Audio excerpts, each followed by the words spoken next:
Hello friends, स्वागत है आपका मेरे YouTube channel BEd things with Archana में। फिर हिंदी का लेसन प्लान लेके आई हूँ। आई होप आप लोगों को वीडियो अच्छा लग रहा होगा और आप लोगों को किसी और सब्जेक्ट का भी लेसन प्लान चाहिए तो प्लीज़ कमेंट करके मुझे बताएं। चलिए शुरू करते हैं आज का। देखिए, विषय हिंदी है, उपविषय गद्यांश है, वर्ग 9वीं है और घंटी यहाँ पे जो घंटी आप लोगों की होगी वो लिखिएगा। प्रकरण है सांवले सपनों की फरियाद। टाइम 40 मिनट या 45 मिनट।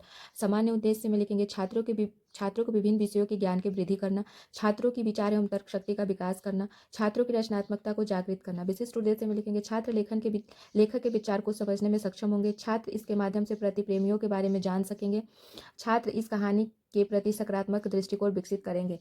शिक्षण सामग्री में चौक, डस्टर, श्यामपट्ट, संकेतक आदि। शिक्षण विधि व्याख्यान विधि है। पूर्व ज्ञान छात्र इस पाठ से संबंधित सामान्य जानकारी रखते हैं। छात्र अध्यापिका क्रियाएं होंगी जिसमें प्रश्न पूछे जाएंगे, छात्र क्रिया जिसमें उत्तर दिया जाएगा छात्रों के द्वारा। शरीर की थकावट को मिटाने के लिए क्या किया जाता है? सोया जाता है। सोने के बाद नींद में क्या देखते हैं? सपना। जबीर हुसैन द्वारा रचित सांवले सपनों की याद कहानी के बारे में आप क्या जानते हैं? ये समस्यात्मक प्रश्न हो गया उन लोगों के लिए। उद्देश्य कथन: बच्चों आज इस कहानी के बारे में विस्तार पूर्वक अध्ययन करेंगे। चलिए आगे देखते हैं। शिक्षण बिंदु में लिखेंगे लेखक का जीवन परिचय। छात्र अध्यापिका कथन में लिखेंगे जाबिर हुसैन का जन्म 1945 में गांव नौनही राजगीर, जिला नालंदा, बिहार में हुआ।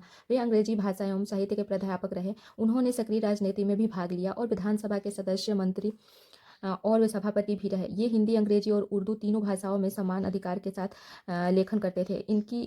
उनकी हिंदी रचनाओं में जो आगे हैं: डोला, बीबी का मजार, अतीत का चेहरा, लोंगा, एक नदी रेत भरी प्रमुख है। पाठ का सारांश: सुनहरे परिंदों के खूबसूरत पंखों पर सपनों की गीत दोबारा कैसे गा सकेगा। छात्र क्रिया में छात्र ध्यानपूर्वक सुन रहे हैं। श्यामपट्ट कार्य में जन्म 1945, स्थान गांव नौनही, राजगीर, जिला नालंदा, बिहार में हुआ। उनकी रचनाएं डोला, बीबी का मजार, अतीत का चेहरा, लोंगा, एक नदी रेत भारी प्रमुख है। आगे शिक्षण बिंदु में पाठ का सारांश ही है। छात्र अध्यापिका कथन में इस पाठ में लेखक हुसैन जी ने पक्षी प्रेमी सलीम अली का स्मरण करते हुए उनका व्यक्तित्व परिचय दिया है। लेखक ने बताया वो ठीक एक सैलानी की तरह अपने कंधों पर बोझ उठाए पलायन कर गए, परंतु यह उनका आखिरी था, यानी वो मृत्यु को प्राप्त हुए। वो प्रकृति में ठीक उस पक्षी की तरह विलीन हो गए जो आखिरी गीत गाने के बाद मौत की गोद में आ बसा हो। मृत्यु से उत्पन्न दुख और अवसाद को लेखक ने उनका व्यक्ति चित्र प्रस्तुत किया है। यहाँ भाषा की खानी है और अभिव्यक्ति की शैली दिल को छूती है। छात्र क्रिया में छात्र पाठ के अर्थ को ध्यानपूर्वक समझ रहे हैं।